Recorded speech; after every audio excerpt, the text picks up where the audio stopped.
What's going on, guys? Killer6 back with another Borderlands 3 video, and this time I'm giving you guys a guide on understanding how drops work in this game. We're talking about legendary items that are designated drops, specific drops, and world drops. You might think you know and understand how drops work in this game, but watch this video to be sure before you waste days of your life farming for things on Mayhem 4. So let's get right into it. First, let's talk about specific drops. Certain enemies in this game are the sole source of an item. Think Scrack, who is the only enemy that can drop the Skeksil pistol, which is actually one of the better pistols in the game.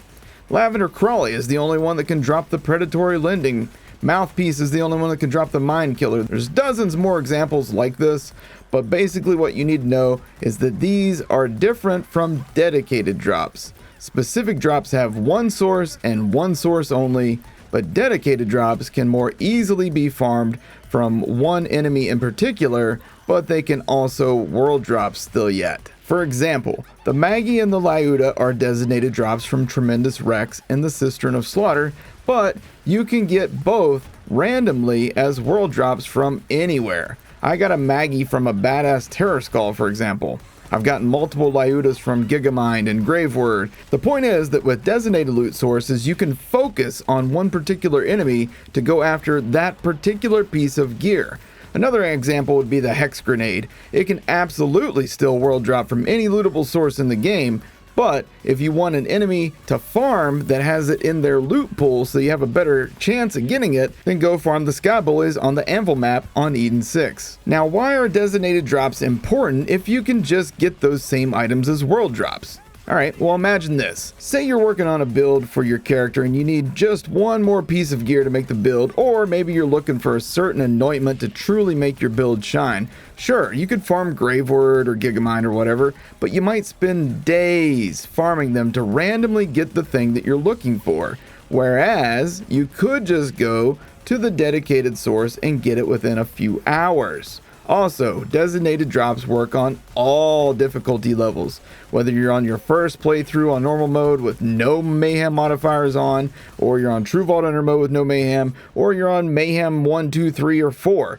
Designated drop rates are locked as a fixed drop rate percentage. They are not affected by mayhem level, they are not affected by the luck stats on your gear, they are not affected by luck stats in Guardian rank. Most of these drops are set around 10% drop chance, but some are a little bit lower, and the fact that some enemies have multiple items in their loot pool makes it feel even tougher, so be prepared for farming in Borderlands 3. It's not as simple as just killing that designated drop 5 times and ta-da, you got what you wanted. For the Sky Bullies, it took me 27 runs of killing both of them to get my first Hex, and it wasn't even the element that I wanted. So back to the farm I went. So even though it's going to take a long time, one of the cool things that they have added is that all hunt enemies, all bounty enemies, and all rare spawn enemies will all now match your level. So even if you're farming them in normal, let's go back to our example of Scrack earlier. Normally when you encounter Scrack, he's about level 9.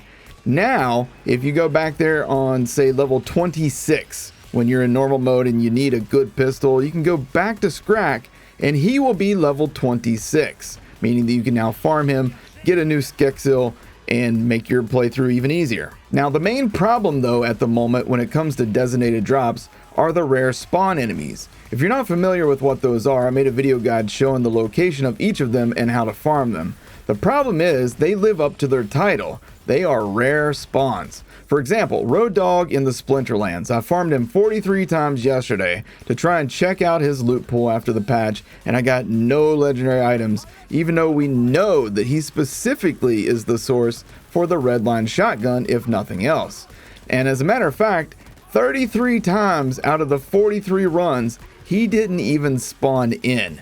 That's beyond rare. That is astronomically low rarity. Now, I've brought these terribly low spawn rates to the attention of Gearbox, so hopefully they will increase their spawn rates or just dump the idea of rare spawns entirely, because at this point, it's kind of ridiculous. Now, let's talk world drops. This is what seems to be the most confusing to everybody. So, just because something has a designated loot source, that does not mean that the item is limited to only drop from that source. Again, Think of the Lyuda and the Maggie. Both can still world drop, but you're more likely to get them consistently from Tremendous Rex. If you don't know how, then check out my guide linked as a card on this video up in the corner right now. World drops can be very helpful, but they also lead to a lot of confusion. Every single day I get tweets, DMs, and comments on video from excited players who found something from Graveward, Gigamine, Katagawa Ball, or whoever, and they think that that means that that is a good source for people to go to find those items. But in truth, all bosses and most badass enemies have a chance to world drop anything that's in the world drop pool. Anything that isn't a specific drop tied to just one drop source. Again, think of Scrack with the Skexil. That's the only place you can get it. Everything else, it can world drop. So the Maggie, the Lyuda, the Laser Sploder, Transformer, anything that you can think of that isn't a specific drop can world drop. But the drop rate is low and shared between all the other random items that can world drop. So kill Graveward 100 times and you're likely to see a wild list of random drops. There will be a few times that he drops multiple of one item, but the odds of you getting something consistently is so low that you're better off farming the designated source. That said, Graveward does have his own loot pool, which you can go and check out videos on that if you want. So to recap, specific sources are enemies that have an item that you can only get from them. Designated sources have a higher chance to drop the items in their loot pool, but those items can still world drop. World drops are random with no rhyme or reason or predictability. You could get a Maggie on run number 3 and then not see another one for 3,000 more runs, or you could get 3 Rosen's Thorns in a row. Happened to me. Random is random. That said, world drops are more likely to happen if you have your mayhem level up higher, and you are more likely to get anointed gear the higher your mayhem level. So be thankful for designated loot sources. They make getting items that you want much easier. They make farming for anointments much easier. You still have to put in the runs to get them. That's another thing that I'm seeing a lot of people complaining about. Oh, I've killed this dude 5 times and I didn't get anything. Oh, I killed this guy 25 times and I didn't get anything.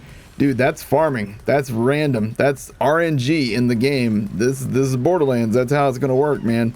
Throw on some Netflix or something. No, hashtag not sponsored.